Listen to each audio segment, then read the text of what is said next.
The guest pass application form had 6 pages of questions about occupation, income verification, references from current members, and a background check authorization that felt more invasive than my last security clearance renewal. I sat in my car in the parking lot of the Harborview Country Club, pen hovering over the first blank line, and wondered why I was even bothering. Because my brother had insisted, that is why. "It will be good for you," he had said over the phone last week. "You need to get out more, meet people, and the club has excellent facilities. I can sponsor you for a guest pass. Shouldn't be too expensive. I am Mallow. I am 47 years old, and I am a Rear Admiral in the United States Navy. My brother thinks I work in naval administration. Something with logistics. I told him years ago when the specifics of my career became too classified to explain. He nodded, satisfied, and apparently translated that in his mind to mean glorified supply clerk or scheduling coordinator or some other position that in his worldview justified his casual condescension. The truth is considerably more complex. I command a carrier strike group, 11 ships, 70 aircraft, 7,000 sailors and Marines. My decisions affect operations across the Pacific Fleet. Last month, I briefed the Secretary of Defense on strategic readiness in the South China Sea. Next week, I am scheduled to meet with Allied naval commanders from 7 different nations, but my brother thinks I need his help to afford a country club guest pass. I stuffed the application back into my purse and got out of the car. The club building was all wood and glass, designed to look simultaneously rustic and expensive. Through the windows, I could see people on the golf course, their pastel polo shirts bright against the manicured green. My brother Russell was waiting in the lobby, already dressed for tennis in crisp white shorts and a shirt with the club's logo embroidered on the chest. He checked his watch when I walked in.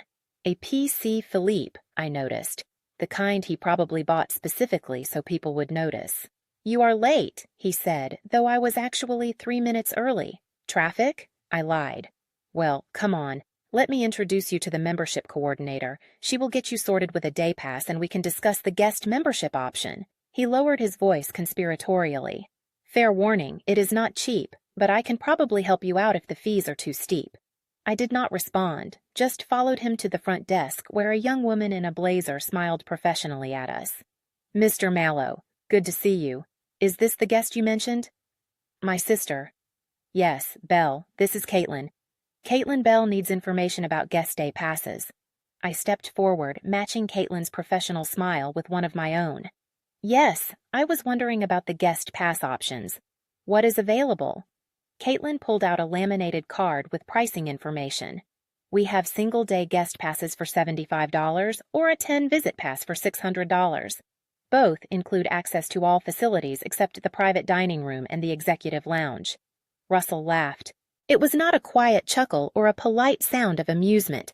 It was loud enough to make several people in the lobby turn and look. "You can't afford a membership. That is shameful.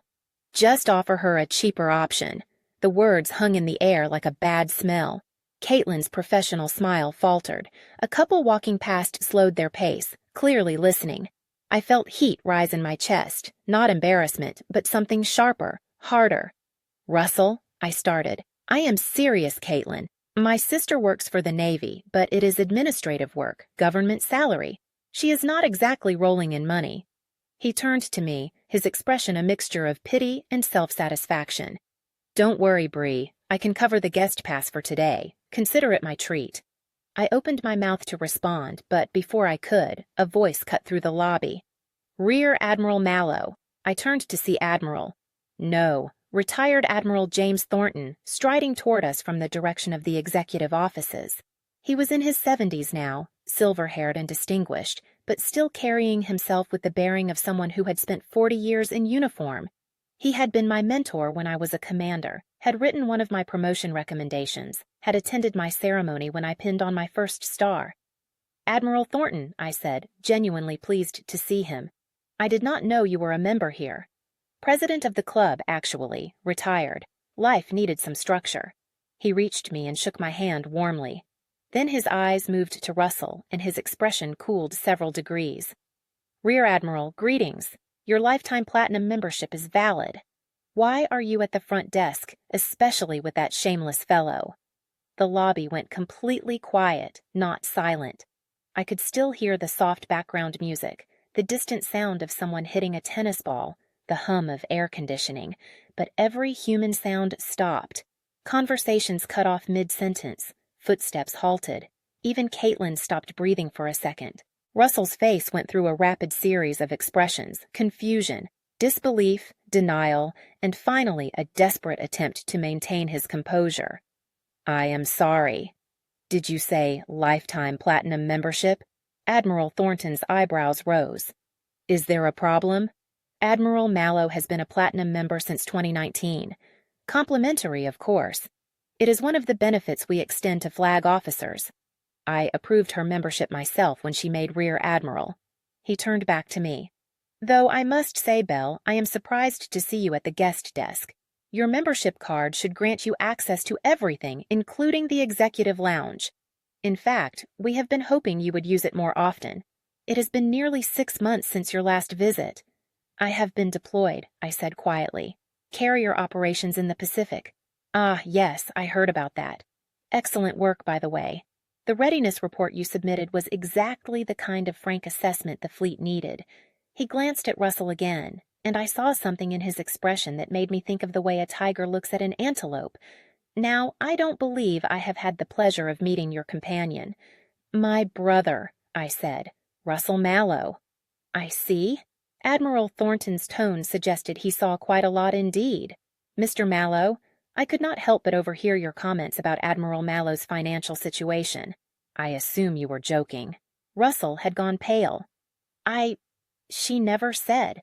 I didn't know she was a flag officer, a rear admiral in the United States Navy, someone who commands a carrier strike group worth approximately $20 billion in hardware alone. Admiral Thornton's voice remained polite, but there was steel underneath. "Perhaps you should have asked." I watched my brother struggle for words, his mouth opening and closing like a fish on a dock. Part of me, the part that had endured years of his casual dismissiveness, his assumption that his success in commercial real estate somehow made him the family's measuring stick for achievement, enjoyed watching him flounder. But another part of me just felt tired. "Admiral Thornton?" I said carefully. "I appreciate the intervention, but this is a family matter." Of course, of course. I did not mean to overstep." He turned to Caitlin, who was still frozen behind the desk. "Miss Patterson, could you please retrieve Admiral Mallow's membership card from the Platinum member files? I believe there may have been some confusion." Caitlin practically ran to the back office. Russell found his voice. "Belle, Why did not you tell me?" "Tell you what, that I am a Rear Admiral?" "I have been a flag officer for 5 years, Russell. Before that, I was a captain for 6 years. Before that, a commander. I have been in the Navy for 26 years, and I have held positions of increasing responsibility the entire time." I kept my voice level, professional, the same tone I used when briefing senior officials. "You knew I was in the Navy. You knew I traveled extensively. You knew I could not discuss details of my work. You just never bothered to ask what any of that actually meant. But you said you did logistics. I oversee logistics for a carrier strike group. That is 7,000 people, 11 ships, and enough firepower to level a small country. It is slightly more complex than scheduling deliveries." Caitlin returned with a platinum-colored card embossed with the club's logo and my name, RAM Belle Mallow, USN. She handed it to me with shaking hands. "Thank you," I said, taking the card. It felt heavier than it should, weighted with more than just plastic and metal. Admiral Thornton smiled. "Excellent. Now, Admiral Mallow, since you are here, would you join me for lunch in the executive dining room? There are several members I would like you to meet. Retired military, all flag officers. We have an informal group that meets monthly to discuss strategic issues. I think you would find the conversation stimulating." "I would be honored," I said. "Wonderful. Shall we say 12:30? That gives you time to change if you would like to use the fitness center first. Your locker is in the platinum section. Number 47, same as your flag officer code." He shook my hand again, nodded politely at Russell, the kind of nod you give to furniture, and walked away. The lobby slowly came back to life. Conversations resumed, quieter now, with several people glancing in my direction. I could imagine the gossip already spreading through the club. Did you hear?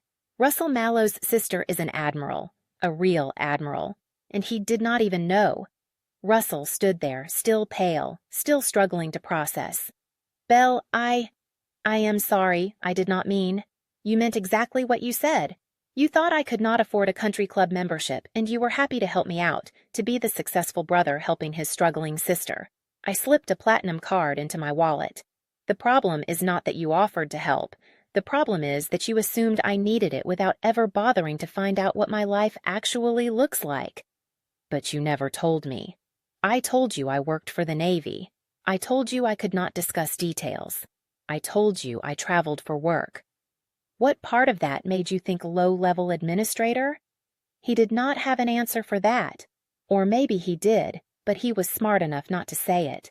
That he had assumed I was struggling because he needed me to be struggling, because his worldview required that his success meant something in comparison to mine. And that only worked if mine was less impressive. I have to go, I said. I have some calls to make for lunch. I walked away, leaving him standing at the guest desk, probably still trying to reconcile the sister he had imagined with the reality of who I actually was. The locker room was empty, thankfully.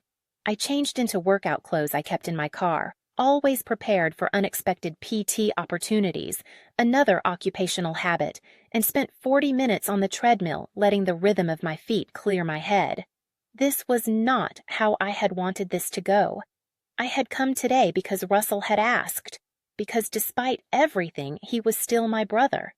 I had thought maybe using the guest pass would be a bridge, a way to spend time together without the complications of rank and security clearances and classified briefings. Instead, it had turned into exactly what I had spent 26 years trying to avoid, a public revelation that changed how people saw me, that made my career the defining fact of my identity. I joined the Navy at 21, right out of Naval Academy. I had loved the structure, the challenge, the sense of purpose, and I had been good at it. Good enough to keep getting promoted, to keep getting more responsibility, to eventually pin on the stars that marked me as a flag officer. But somewhere along the way, I had learned that being a female admiral meant being constantly visible, constantly judged, constantly held up as either an example or an aberration. It was exhausting. So when I was with my family, I had simply not mention it. Let them make their assumptions. Let them think whatever made them comfortable. Except their comfort had come at the cost of mine. My phone buzzed, a text from Russell. Can we talk, please? I stared at it for a long moment, then replied, Not today, I need some time. Another buzz almost immediately. I understand. I am sorry, Bree, really sorry, I did not respond to that one. Lunch in the executive dining room was exactly what Admiral Thornton had promised. Stimulating conversation with people who understood the weight of command, who had made life and death decisions, who knew what it meant to carry responsibility for thousands of lives. There were 5 of them, 3 retired Navy admirals, 1 retired Marine general, and 1 retired Air Force lieutenant general. They welcomed me warmly, asked intelligent questions about current Pacific operations, nothing classified but informed enough to be meaningful, and treated me as a colleague rather than a curiosity. It was, I realized about halfway through the meal, the most relaxed I had felt in months. You should join our group, Admiral Thornton said over coffee. We meet the 3rd Thursday of every month. No agenda, just conversation. Sometimes we bring in guest speakers, current flag officers, defense analysts, that sort of thing. But mostly we just talk shop. I would like that, I said, and I meant it. As lunch was ending, my phone buzzed again. This time it was my father. Russell called me, said something happened at the club. Are you okay? I excused myself and stepped out to the terrace to call him back. Dad. Belle. Honey, what happened? Russell was nearly incoherent. Something about you being an admiral. I closed my eyes. I am an admiral, Dad. Rear admiral, lower half. I have been a flag officer for 5 years. Silence on the other end then. But you said you worked in logistics. I do work in logistics among other things. I command a carrier strike group. It is a logistics operation on a massive scale. More silence. I could practically hear him recalibrating everything he thought he knew about my career. Why did not you tell us? I did tell you. I told you I was in the Navy. I told you I got promoted. I told you I could not discuss details because of security clearances. Nobody ever asked what any of that actually meant. You are right. We should have asked. I should have asked. He sounded genuinely distressed. Your mother would have been so proud. That hit harder than I expected. Mom had died when I was in my mid-30s, when I was still a lieutenant commander. She had been proud of me then, proud that I was serving, proud that I was doing well, but she had never seen me make captain, never seen me pin on my stars. Thanks, Dad. Can we talk about this? Really talk. I want to understand what you do, what your life is like. I feel like I have missed so much. I would like that, I said, but maybe not today. Today has been a lot. Of course, whenever you are ready. And Belle, I am proud of you. I should have said that more often.